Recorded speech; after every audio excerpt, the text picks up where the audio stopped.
Jangan lupa subscribe. Jangan lupa subscribe. Kemarahan publik sekarang ini ada dua hal yang membuat orang marah banget. Belum pernah kejadian kayak begini dalam sejarah Republik kita. Satu, orang marah mengenai etika. Yang kedua, orang marah mengenai dinasti, politik dinasti gitu. Semua orang marah, termasuk Romo Magnis, termasuk Gunawan Muhammad.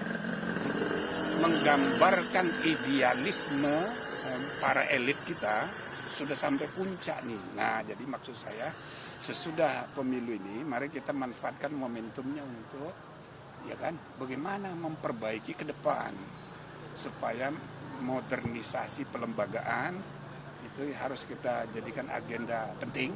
Jangan lagi ada feodalisme dan politik dinasti. Yang kedua, etika kehidupan berbangsa dan bernegara itu momentumnya sekarang nih, ya kan? Sambil yang solusi jangka pendeknya kita percayakan pada MK saja. Tapi sesudahnya ini belum selesai masalahnya. Masalahnya harus dibenahi negara ini gitu loh, dari segi etika dan dari segi modernisasi kelembagaan. Assalamualaikum warahmatullahi wabarakatuh.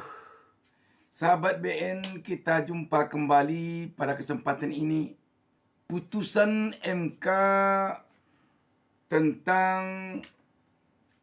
perkara sengketa Pilpres 2024 berkaitan dengan dugaan kecurangan Pilpres 2024 yang diajukan oleh paslon nomor urut 1 Anies Baswedan Muhaimin Iskandar dan paslon nomor urut 3 Ganjar Pranowo Mahfud MD yang sekarang sedang berada di Mahkamah Konstitusi. Jadi sekarang ini memang rakyat menunggu putusan MK tentang hal ini.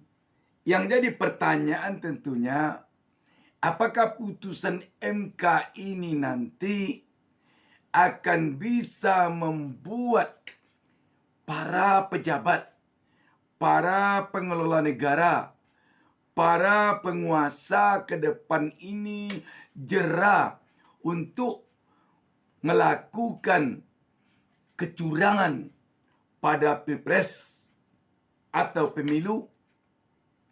Yang kedua,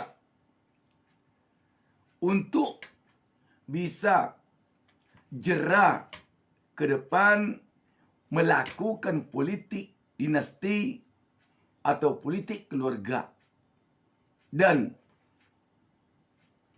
untuk melanggar etika berbangsa dan bernegara. Sebaliknya, apakah putusan MK tentang hal ini nanti akan membuat para pejabat, para pengelola negara, para penguasa negeri ini semakin berani, semakin merasa senang, semakin merasa mendapat restu dari Mahkamah Konstitusi untuk melakukan semua hal itu tadi. Apakah politik dinasti? Apakah kecurangan dalam pemilu atau pilpres? Apakah menyepelekan etika dan moral dan lain sebagainya? Karena itu memang sangat menentukan putusan MK ini nanti untuk negara ini melangkah ke depan. Ya kan? Dan itu juga tercermin di sikapnya Romo Magnis, Gunawan Muhammad, juga para jenderal bintang 4, ya kan, demo. Dalam sejarah yang demo itu rakyat biasa, ya kan. Sekarang ini yang demo ini elit, yang biasanya demo itu aktivis mahasiswa. Sekarang profesor doktor 3 kali botak saking pinternya, tapi demo gitu di seluruh Indonesia. Jadi kita harus mencatat ini sebagai persoalan serius. Intinya terlepas dari menang kalah nanti di putusan MK, negara kita harus dibenahi, ya, dari segi etika, dari segi modernitas dan modernisasi kelembagaan politik. Sebagaimana dikatakan oleh Prof. Jimli Asyidiki ini, Yang marah itu sekarang ini bukan lagi rakyat biasa. Yang turun demo ke jalan itu sekarang ini bukan lagi mahasiswa, si anak muda. Tetapi yang marah itu sudah kalangan intelektual, sudah tokoh-tokoh bangsa, sudah para pemikir, para guru besar. Itu yang marah melihat kondisi negara ini sekarang ini. Melihat terjadinya politik dinasti, melihat terjadinya penyepelean terhadap etika dan moral di dalam berbangsa dan bernegara, melihat terjadinya berbagai macam dugaan kecurangan dalam pemilu atau dalam pilpres yang diduga dilakukan oleh bukan sembarang orang, tetapi oleh orang-orang yang telah diberi amanah untuk memimpin negara ini, untuk menjadi contoh teladan bagi rakyat. Itu yang diduga melakukannya. Kenapa para tokoh, para pemikir, para guru bangsa, para guru-guru besar tidak akan marah melihat ini?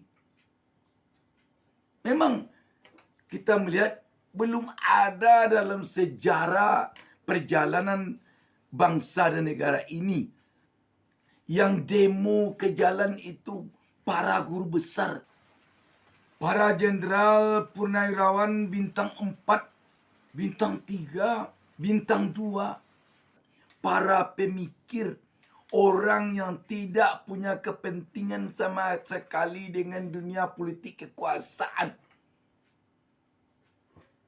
Mereka itu semata-mata ingin negara ini tidak terlalu jauh terjebak kepada politik dinasti, politik keluarga.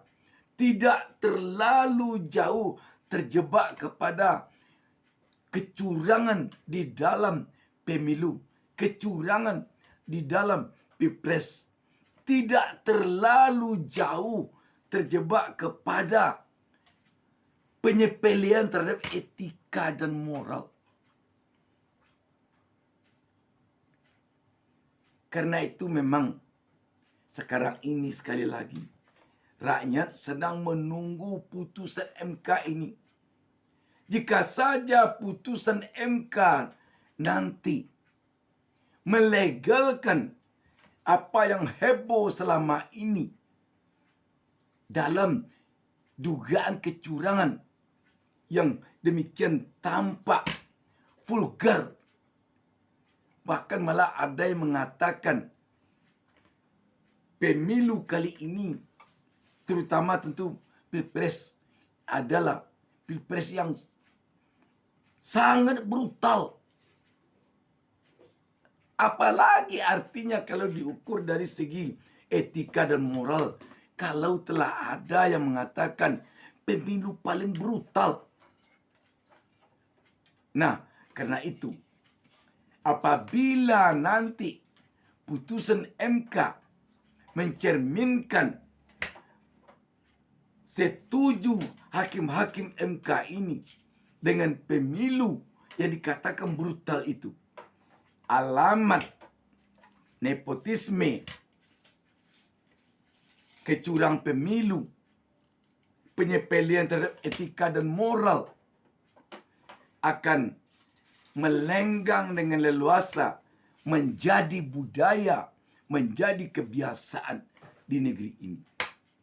Tetapi jika putusan MK nanti benar-benar mencerminkan hakim-hakim di Mahkamah Konstitusi anti terhadap politik dinasti, anti terhadap kecurangan pemilu dan pilpres, anti terhadap penyepelean terhadap etika dan moral, maka ke depan kita yakin bangsa ini akan tegak lurus menjunjung tinggi etika dan moral, menjunjung tinggi pemilu dan pilpres yang benar-benar demokratis, menjunjung tinggi demokrasi yang tidak boleh diwarnai oleh yang namanya KKN, korupsi, kolusi, dan nepotisme, sebagaimana yang menjadi tonggak perjuangan bagi bangsa ini di dalam menumbangkan Orde Baru dan memunculkan reformasi pada tahun 1998 lalu. Mari sama-sama kita tunggu putusan Mahkamah Konstitusi ini. Demikian, wassalamualaikum warahmatullahi wabarakatuh.